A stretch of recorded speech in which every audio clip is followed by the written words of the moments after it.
Hello and welcome to my webinar on emotionally based school absence. So this talk is by SENDIASS. SENDIASS are the Special Educational Needs and Disability Information, Advice and Support Service. We're a service for those living or working with ages 0 to 25 years with special educational needs and disabilities. We provide factual information found in SEND law and practices, as well as local knowledge and signposting. We offer impartial advice on whatever steps to take in the areas of education, health and social care. And we provide confidential, individualised support to empower those who seek our assistance. So what is emotionally based school absence? Truancy refers to pupils who deliberately avoid attending school without their carer's knowledge, whereas emotionally based school absence, or EBSA, is when a child experiences extreme anxiety and distress in relation to attending school and as a result remains absent. Other phrases used include school phobia and school refusal. Potential reasons for EBSA. Well, some reasons include academic pressures, home-related worries, emotional developmental delay, testing and assessments, sensory difficulties, undiagnosed SEN, which is special educational needs or illness, bullying, not feeling difficulties are understood or believed, physical difficulties, concerns around COVID-19, friendship issues or social anxiety, navigating around school or travel to and from school, adolescent hormone and brain development, learning difficulties, unstructured break times, classroom disruption, ineffective SEND support, separation anxiety, and changes to routines and staff. And of course, this list is not exhaustive. What are the symptoms? The symptoms can be very distressing and can feel like something is very seriously wrong. Symptoms may include physical things such as palpitations and racing heart, feeling hot, feeling nauseous, shortness of breath, lightheaded or dizziness, stomach aches, diarrhea, headaches, sweating, sleep problems and fatigue, dizziness, general aches and pains, shaking and trembling, pins and needles or a dry mouth. Or there are mental symptoms such as struggling to concentrate and make decisions, being more emotional, aggression, fear, panic attacks, reluctance to get dressed and leave the house, agitation, feeling on edge, irritable, sense of dread, avoidance, repeatedly checking things and seeking reassurance. So how does this affect the child? Now imagine you're a child. You have no idea why you're experiencing these symptoms. You have no idea how to cope with them. It could be frightening and overwhelming enough for an adult who can call someone, articulate what they're feeling, make a doctor's appointment, search for it online, etc. A child has no control in this situation. An anxious child who is forced into school can be traumatised and often experience a fight, flight or freeze response when they're alongside all the anxiety symptoms they experience. In this state, they are unlikely to be able to take in information or process it effectively. In these cases, it's likely they won't be able to gain the educational benefit from being in school that their peers may have. How does this affect the parents? Parents feel pressure to prioritise education over the mental health of their child and do whatever it takes to get them into school. We frequently hear from parents saying that school are unable to help them unless they get their child into school, but they're unable to get their child in. Parents want what's best for their children and want them to have an education. They're aware that the longer they stay off school, the harder it will be for the child to catch up again. Forcing their child to attend school can cause trauma, as it may break trust and cause resentment between the parent and the child. Low self-esteem can be linked to these feelings when trying to persuade an unwilling child. Trauma and compassion fatigue in a carer can also cause problems. If a parent is so burnt out, this can lead to anger and depression, which in turn could affect the relationship. Education is important, but there are different means of delivering a good education. When a child has been refusing to attend school and their behaviour and/or anxiety appears to be worsening, it is important to seek help as soon as possible. How does this relate to SEND? SEND is Special Educational Needs and Disabilities. Anxiety disorders are a diagnosable disability, particularly when a parent has reported this as the reason for school absence.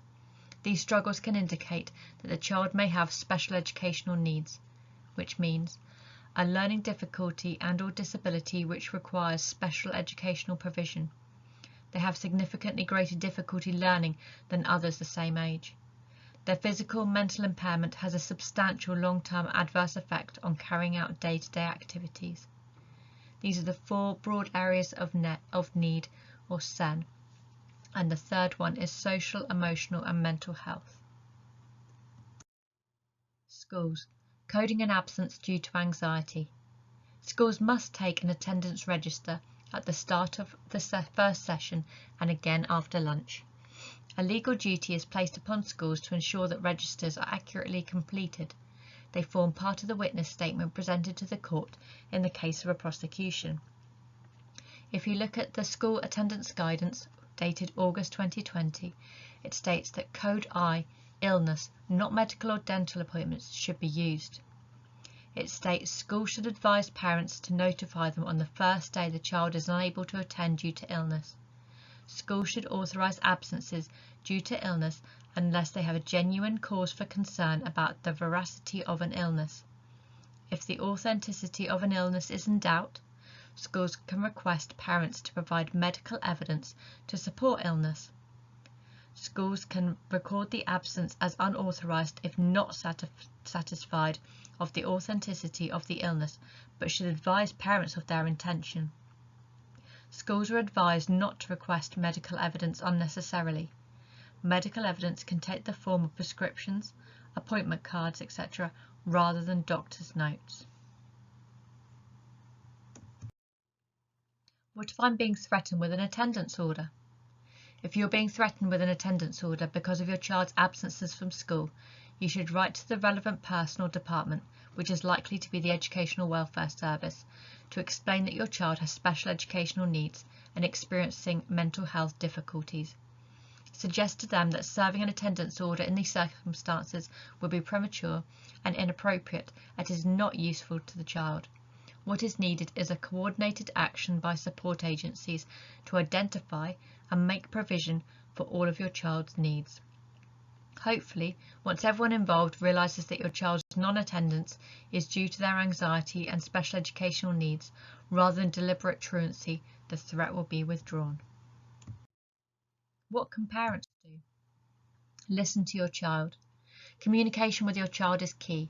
Supporting them and letting them know that you take their concerns seriously and believe them is important to be able to keep trust and try and move the situation forward.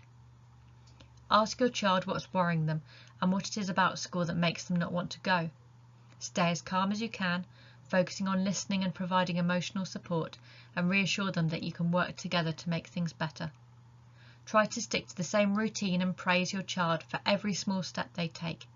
This could be getting out of bed at the right time, eating breakfast, washing and brushing their teeth, getting dressed, and eventually leaving the house. This will help to create a sense of security. Be consistent with the strategies that you try to help to get back to school. Think with them about changes that could be made at school, at home, or in their daily routine to help them feel less worried. Remember that it might take a while for something to work.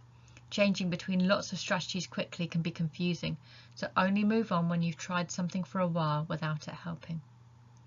Talk with your child about strategies that help them express and manage their anxiety. This could be spending time with particular friends, listening to music, reading, playing sport, drawing, cooking, or watching a favourite film. They might find it helpful to make a worry box or a self-soothe box. Go and see a GP.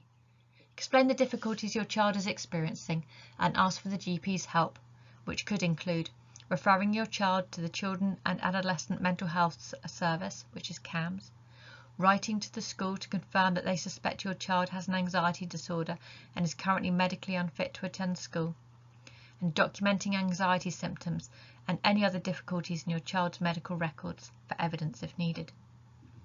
Please note that GPs do not have a statutory duty to provide an informal sick note for children.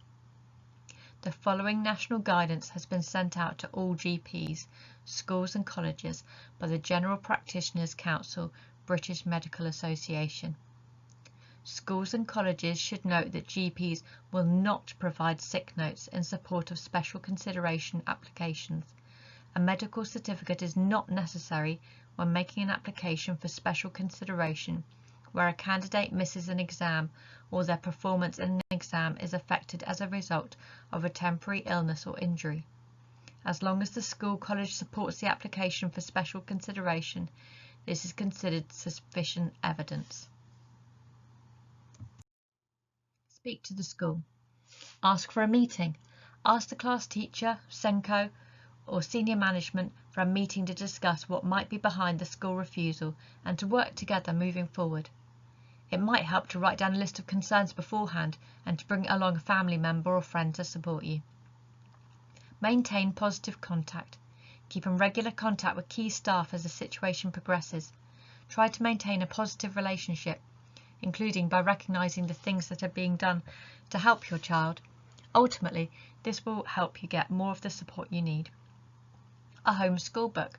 It might help to introduce a home school book in which you, teachers, and your child can record important things that happen. This helps maintain regular communication, giving you a better sense of what things are like at school and the school a better sense of what it's like for your child at home. Bullying concerns. If you're concerned about bullying, read through the school's anti-bullying policy. This should set out how the school needs to respond and support your child. Concerns about school staff. If you're unhappy with the way a member of staff is responding to your concerns, escalate them to a more senior person. Meeting with the school. The key aim is to agree with the school which strategies will be tried and arrange a time to check in on how it's going. You might discuss some of the following example strategies. A flexible or reduced timetable with the aim of building back up when it feels manageable for your child. Changing forms, sets or tutors if your child thinks that might help. A home visit from the school where a staff member can check in to show your child that school cares about them. Small achievable targets your child can work towards. Linking them with a member of staff, for example from the pastoral team, that they can chat to. Linking them with a peer buddy or mentor. Finding a way for them to feel more part of the school community, for example by joining a club. Thinking of ways they can structure break times if they are finding them difficult. Offering them a new role of responsibility, such as a library or book corner monitor or learning mentor. Referring them for additional support, such as counselling. Document everything. Keep a diary and file documenting everything relevant to the situation and your child's needs.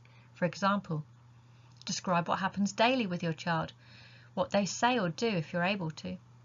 Make a log of the days when your child doesn't want to go to school.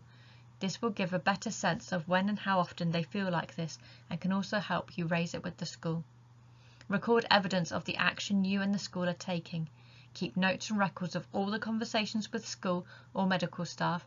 If you're able to follow up conversations with written summaries so that you have written records, and also ask for written confirmation of any verbal agreements. Keep records of all medical appointments and any assessments or meetings. Keep all relevant letters and printouts of emails. For every absence, send an email to school detailing why each time. What can school do? Schools have a legal duty to provide support. Schools must use their best endeavours to ensure any child with special educational needs gets the support they need, and they must make reasonable adjustments to support a disabled child in accessing education. Schools use a guidance document on special educational needs support from their local authority to help them decide whether and what type of support your child needs. There's no legal requirement to meet a specific number of criteria to access support. The SEND Code of Practice is a statutory guidance that informs schools and organisations on how to put SEND law into practice. Assess the child for special educational needs disabilities. Using their best endeavours duty and or reasonable adjustments duty to assess the student for SEND and offer support in accordance to the SEND Code of Practice. Schools SEND support should take the form of a 4-part cycle: assess, plan, do, review. Assess the child's needs, plan how to address those needs, do, put the plan into practice, and review how it's going and if anything needs to change. If the school is unable to provide suitable educational provision to meet the child's needs, they should apply for the local authority for an educational healthcare needs assessment, the first step towards an educational healthcare plan. Reintegration. If the child is absent for more than 15 days, whether consecutive or cumulative, the school is required to inform the local authority medical needs officer, who should arrange alternative, full-time educational provision and should do so at the latest by the 6th day of absence. They should provide homework whilst the student is unable to attend. Their duty to educate does not stop because the student does not attend due to showing traits of SEN, diagnosed or not. They should put in place a support plan which has been shared with the parents to identify a structured way forward, including the strategies in place to phase back in full attendance when appropriate and a backup plan if that fails. They should help them reintegrate at school when they return, and make sure the child and family are kept informed about school events and clubs. They should also encourage the child to stay in contact with other pupils, e.g. through visits or videos. Involving specialists, making a referral to an outside service for an assessment and support. Schools can make referrals to an educational psychologist, a specialist teacher such as outreach, CAMS, Education Welfare Service, or a multi-agency support team. There's some information here about what each one of these does. What can the local authority do? The local authority can put temporary education in place. The local authority has a legal duty to secure suitable, full-time alternative education for those children of compulsory school age who, by reason of illness, exclusion or otherwise, may not for any period receive suitable education unless such arrangements are made for them.